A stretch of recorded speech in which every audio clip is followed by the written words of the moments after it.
What's up, guys? Welcome back to Newswave. So yesterday we had update 11.0.0 announced for the Nintendo Switch, and with that came a bunch of quality of life improvements, one of which seems to be starting up more and more speculation around the idea of Nintendo actually adding another system to the Nintendo Switch online service to go alongside the Nintendo and the Super Nintendo. We'll talk about that a bit here today. Also, the PlayStation 5 DualSense controller does quite a bit, but we're still discovering new things that it will do while you're playing games, one of which could lead to some pretty funny results depending on how you react during certain trophy unlocks. And Doom Eternal, that did get its release date for the Nintendo Switch and might be coming a little sooner than even you were thinking. Guys, if you enjoy these videos, make sure that like button helps out a ton, and if you're brand new here, hit the red subscribe button down below.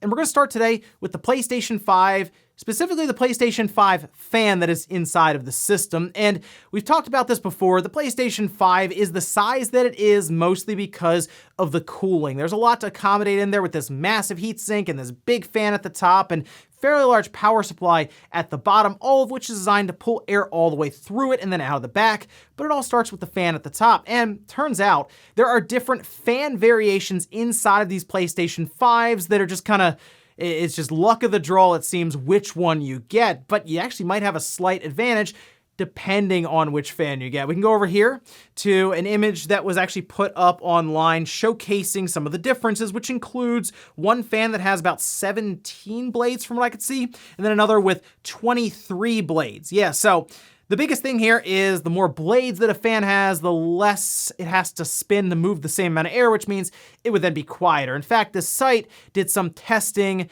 around the noise level and found that the fan with more blades, the 23 blade fan, actually produced less noise while getting the same results in terms of temperature and just moving air through it.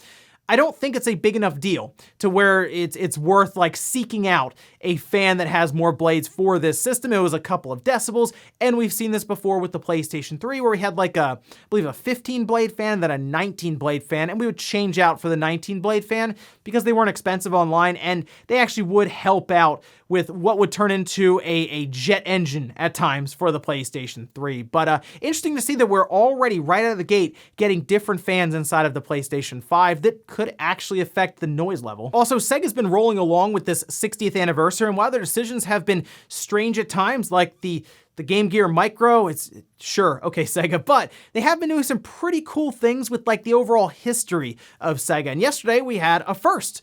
We saw a prototype for a system that we had never seen before in a video that was posted up online, which was pretty fun in the first place because it was like this classroom setting. It was a lecture about older Sega systems and like their names for prototypes and like code names internal to Sega and all of this. They even explained that the Sega Saturn set the trend, so they went back and gave code names to like the Genesis and the Nomad and all this stuff. But the Nomad was Venus because they're all named after planets, and they even showed the prototype for it here. It has kind of this goldish beige color to the body of it.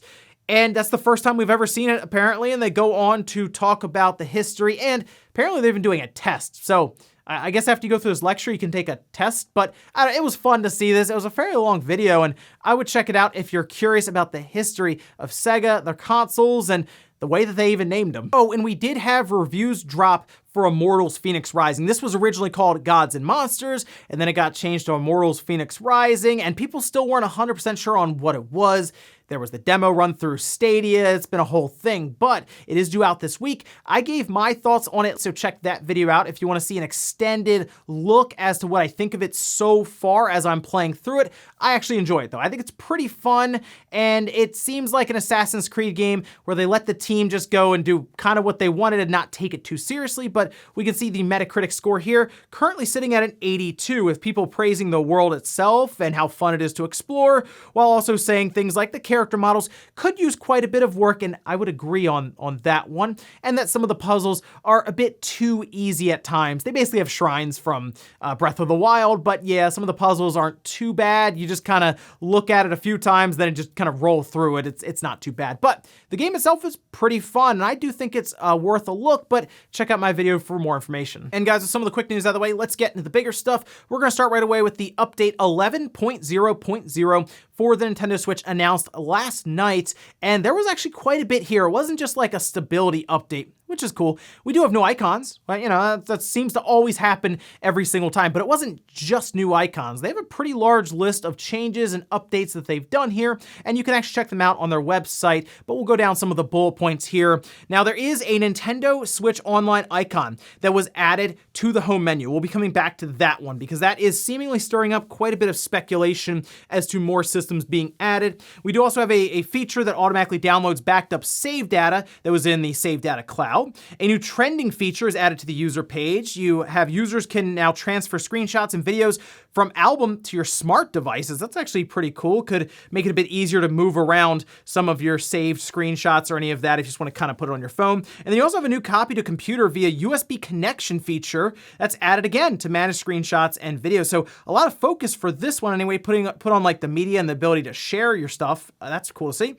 you also have users can select what download to prioritize when there are multiple downloads in progress. And then you have users can now name preset button mappings with the change button mapping feature. Now, the Nintendo Switch Online icon that appears to have been added to the home menu. Before this went up, we had found out that there were updates to the Nintendo and the Super Nintendo app, and that got people running wild with speculation. What's about to happen? Because last time I remember this happening, the Super Nintendo app was added. This was a full jump, by the way, the version 5.0 and 2.0 for the Nintendo and the Super Nintendo app. I kind of feel like it might be to work with this big new update here, which sees this icon that basically is I guess like a shortcut or a portal to the other two, which might mean Nintendo doesn't want there to be too many of these icons just taking up their home screen because we don't have folders yet. Otherwise, I mean, let's be honest, we would have done this anyway. Like if there was a folder option, we would have made one to put our Super Nintendo app and our Nintendo app in and just put them together rather than have two separate ones on the home screen. That's basically what Nintendo sounds like anyway, that they are doing here, which again, leads to speculation. Does that mean that they are going to pile in more systems here and they want to get things organized now as they roll towards that? I believe so, yes. I'm trying to figure out right now what system they're going to add. I'd like to think it's something cool, like the Game Boy Advance, because that was being talked about yesterday after it was teased by a user on Reset Era, where they put up like this big Game Boy Advanced, big image of it. Is purple too, by the way, good choice. Maybe we're just getting a purple Switch, but we can dream, right? But the Game Boy Advance being added to the online service would bring quite a bit of value. It'd be awesome to see them add some of those classics back in. And hey, I mean, it's basically like got the Switch Lite, kind of like a big Game Boy Advance there, right? And I mean, how long have we been speculating about Nintendo 64 being added? But I will say, I don't think that would be the case at least this year, because it would be super awkward for Nintendo to add in Mario 64 for the online service while they're also trying to sell it as a pack in the 3D collection that they're going to be discontinuing in March anyway. So if I had to take a guess, are you ready for this one? Original Game Boy. It's not even gonna be Game Boy Advance. There's gonna be like 3 original Game Boy games, a Nintendo game, and a Super Nintendo game. And they're gonna be like, all right, we'll see you guys next year. And that's gonna be it. Look, I would love Game Boy Advance games. That'd be awesome, but Nintendo doesn't necessarily like to make me happy when it comes to this stuff, so they'll I think hit the minimum threshold with a couple of monochrome Game Boy games. Not even Game Boy Color, just like the basics. Let me know your best guess for a system that Nintendo could be adding next. Would it be Game Boy? Would it be Game Boy Advance? Would it be Nintendo 64? It could be Virtual Boy. We have the Labo headset. They could give us headaches in 2020 or 2021 all over again like it's the 90s. Next up, let's talk about the PlayStation 5 DualSense controller. It does quite a bit. If you play Astro's Playroom, and all of those features, the adaptive trigger, the advanced haptic feedback, the speaker, the gyro controls, when it all comes together, is a really cool experience. But what if you're playing Demon's Souls and you're fighting a very difficult boss, and you win? You get really hyped and excited, you start yelling a bit, and then all of a sudden the system lets you know that you can watch or listen that back, and you're like, what? And you go, and yes, it recorded you when the trophy unlocked. This appears to be a feature that was discovered for the DualSense over the holiday weekend. We can see this on Reddit here. This was recorded by Hello I Am Jack, went viral online after they found out that their DualSense controller recorded them after they defeated a boss in Demon's Souls that was putting Hello I Am Jack through their paces a bit, we'll say. It says, first time Souls player. I didn't realize that the PS5 records your microphone's audio whenever you get a trophy. Whoops. Let's listen in here.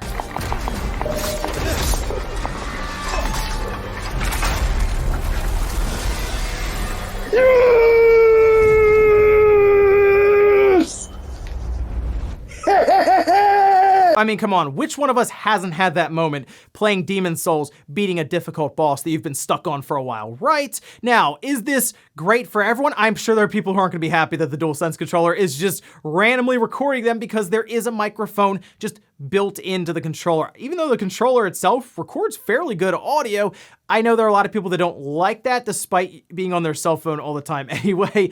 However, there is a way to mute your microphone in the PlayStation 5 settings by default. I do wonder if the system will still have it record you anyway after a trophy is unlocked for like that time period. You can also technically open up the controller and just unplug the microphones if you want. It's not too bad to do. A couple of screws, you pop it open and then you just unplug a few microphones. It's a good, I think it's a fun feature in theory because it leads to moments like these that you yourself watch back. Like, it's not like it records it and then just takes it and uploads it to YouTube or Twitter immediately. It's kind of fun. It's a neat feature to be like, oh yeah, that was me when I just beat that boss in Demon's Souls or beat someone's time in Astro's Playroom. I get the idea, but I can also see why some people won't like the DualSense just randomly recording them. Next up, let's talk about the wild ride that has been Doom Eternal on the Nintendo Switch. Turns out that ride is coming to an end pretty soon. Nintendo put out a trailer and an announcement that this game will be releasing finally December 8th. Now, we talked about this previously. There will not be a retail version of the game. This is the game that had GameStop calling pre-order customers and letting them know that they will not be carrying the game itself in the store and that their pre-order was basically being canceled or transferred or whatnot there. But it's coming in at 18.8 gigabytes, and this is what I said would happen.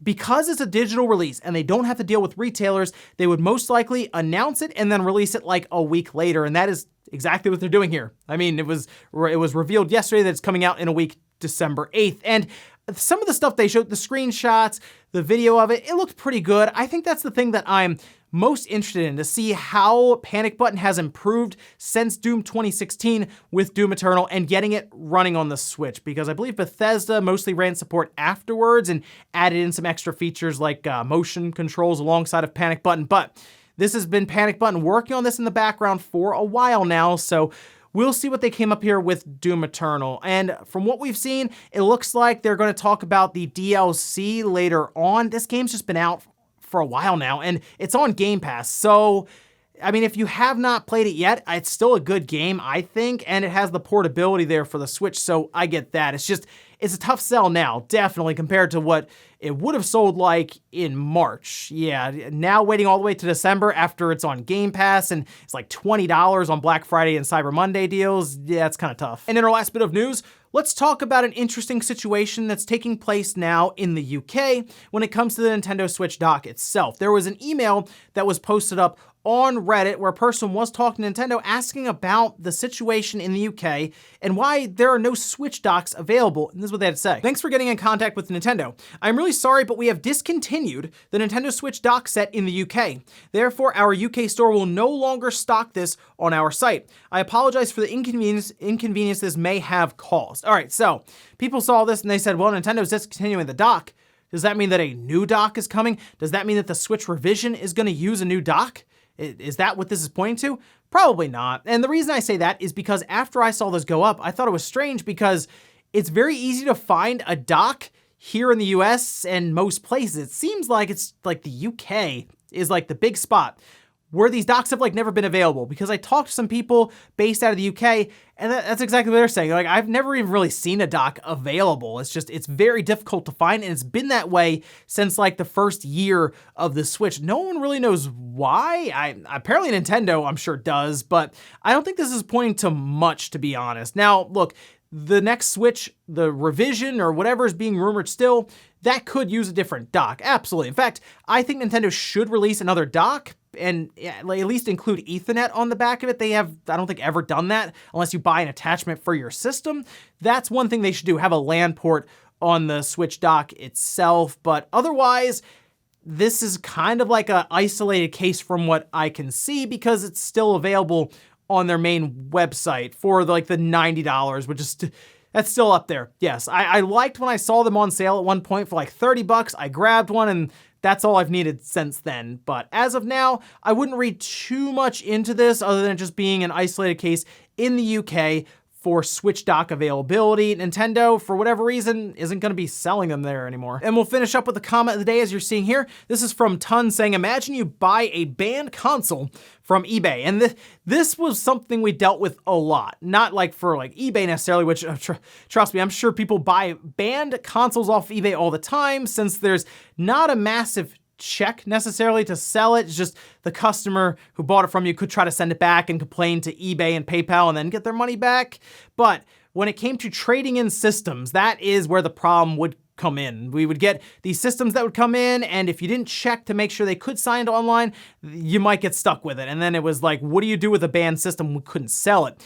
So when I was at GameStop, I remember we couldn't like plug in a 360 necessarily to check it because we were still on like DSL, terrible internet. But then when I got to like smaller stores, we would plug them in, and you know what? You'd find out more often than not that the person was like banned for like bad behavior online or any of this stuff. So it was more common than you would think, actually. But yeah, that was certainly an issue, and I guess technically people probably still do that. If one of these PS5s got banned, I do wonder if they would just take it to GameStop and trade it in and see if they can offload it there. And ladies and gentlemen, that's gonna do it here for Newswave. If you enjoyed this video, guys, hit the like button, really helps out. If not, hit the dislike. Leave comments down below about everything we talked about here today, whether it is update 11.0.0 for the Switch, and do you think Nintendo is going to add another system this year, or do you think it's something they're saving for like 2021, where they're gonna have a ton of stuff happening, and they figure, we'll throw that in and make this one big blowout year as we head towards the back end of the Switch's life. Also, what about the PlayStation 5 DualSense recording you when you unlock a trophy? Do you think it's a fun idea, or are you not too happy with the controller just kind of